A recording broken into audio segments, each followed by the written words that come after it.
Sky Dragon, let's Sky Dragon's always go. here. Sky Dragon in the house. Let's go. We start with the Thursday nighter, Thursday, September 22nd, 8:15 p.m. Eastern. Pittsburgh Steelers 1-1, 1-0 on the road. The Cleveland Browns 1-1, 0-1 at home. At First Energy Stadium in Cleveland, Ohio. 59 Fahrenheit, mostly cloudy, and 21 miles per hour is the wind. So there's been a big move to the under, and there's been a big move to the Browns. The Browns opened up at Pinnacle at -3.5. Right now they're -5.5. That is a plus 104. So I would say it's really a 5 that we're at right now. From a total standpoint, it opened up at 40.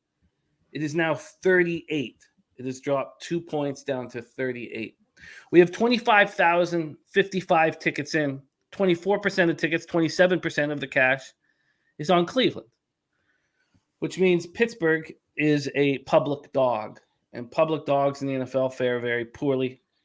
65% of tickets and 92% of cash is on the under.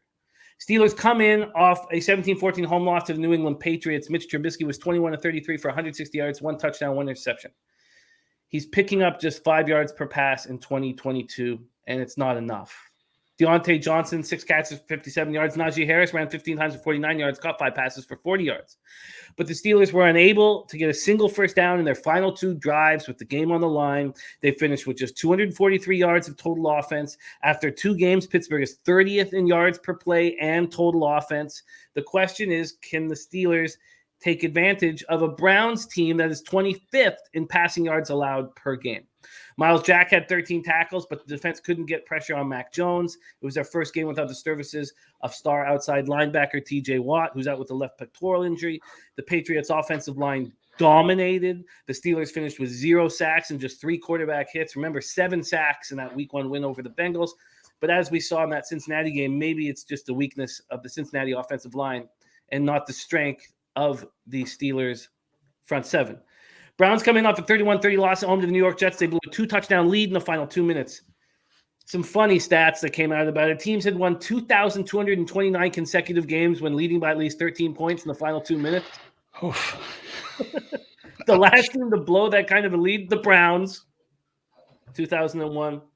And they were very close to starting 2-0 for the first time since 1993 when Bill Belichick was their coach. Jacoby Brissett, 22, 27, 229 yards, 1 touchdown, 1 interception. He also rushed for 43 yards on 6 attempts. Hurt his left ankle in the 4th quarter. Stefanski said that Brissett's not on the injury report, and that's fine. Amari Cooper looked great, 9 catches for 101 yards. Nick Chubb, 17 carries for 87 yards, 3 touchdowns, caught 3 passes for 26 yards. He's a monster. Kareem Hunt, 13 carries for 58 yards, caught 2 passes for 16 yards. Browns are 9th in yards, 7th in points, but their defense is allowing 27.5 points per game, and they're coming off a home loss to the Jets. They're playing a very fast pace offensively, especially in the first half. Defensive end Jadeveon Clowney will miss Thursday's game. He hurt his right ankle. Jack Conklin was inactive for the 2nd straight week. He had underwent knee surgery in December. Here we go, Andy, the Thursday nighter Steelers-Browns. Take it away. Yeah, this is the ugliest one in the card right off the bat. It's good to get it out of the way because a lot of opposing forces here. Just right off the bat. If I was going to bet this, which I more than likely won't, I would be betting Cleveland and I'd be selling points. I'd be 5's kind of a dead number. I bet you could get 6.5 at like plus 110, plus 115. I'd find a place that lets you have some alternate lines. I'd play Cleveland up to that.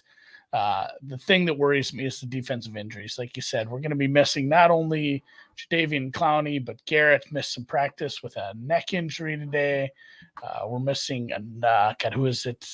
Chase Winovich. He was not a starter, but depth at the defensive line. So all of a sudden, we're going to be missing possibly 2 or 3 defensive linemen against a really bad offense. I know we haven't seen much out of the Steelers, and the Mitch Trubisky show isn't doing anything.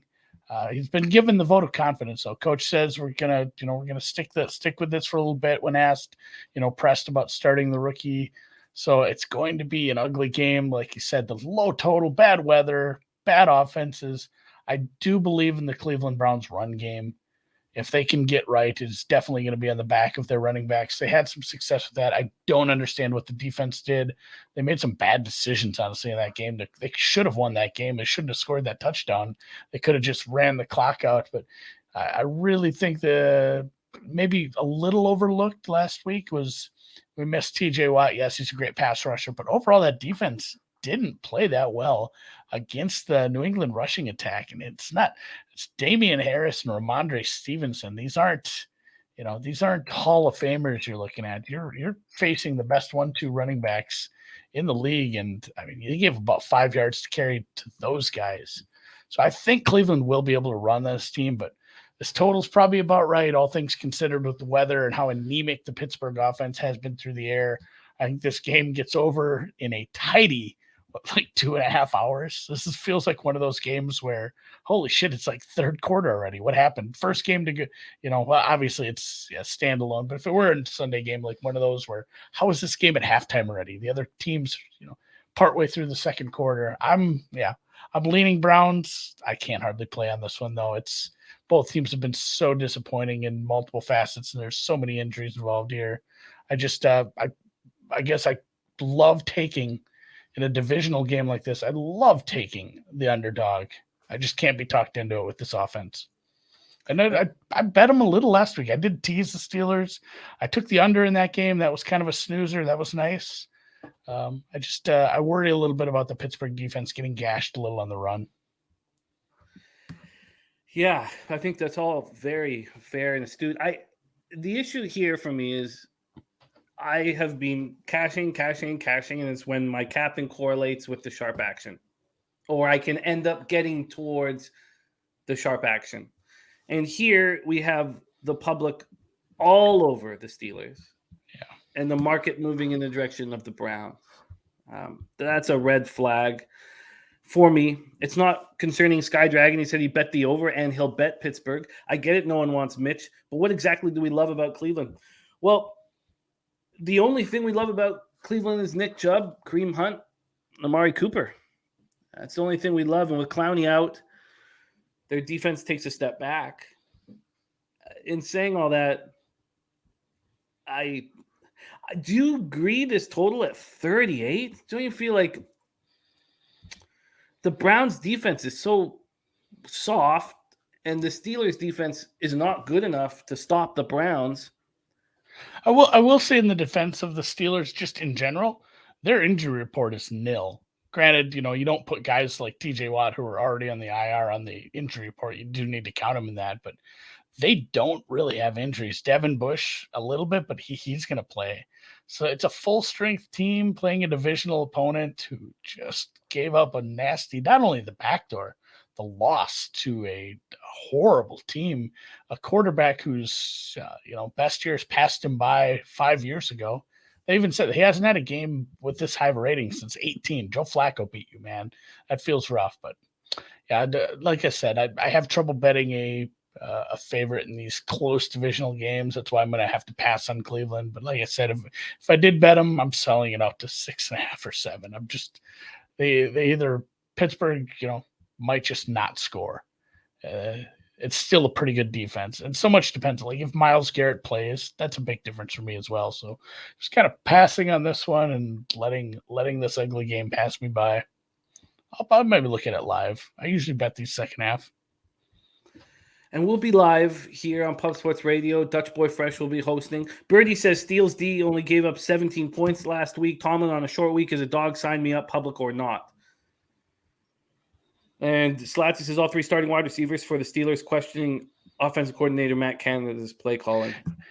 Yeah, I think you can't put the whole blame on Mitch Trubisky, the play calling, the play sequencing. I think Matt Canada is a little in over his head. Nate Hackett's taking it on the chin as far as coaching, but Matt Canada might be one of those mid-season offensive coordinator firings. Like your true first coach fired might be a coordinator here if Pittsburgh can't get right. Well, I have to have everything correlate for me to pull the trigger, and it's just not happening here.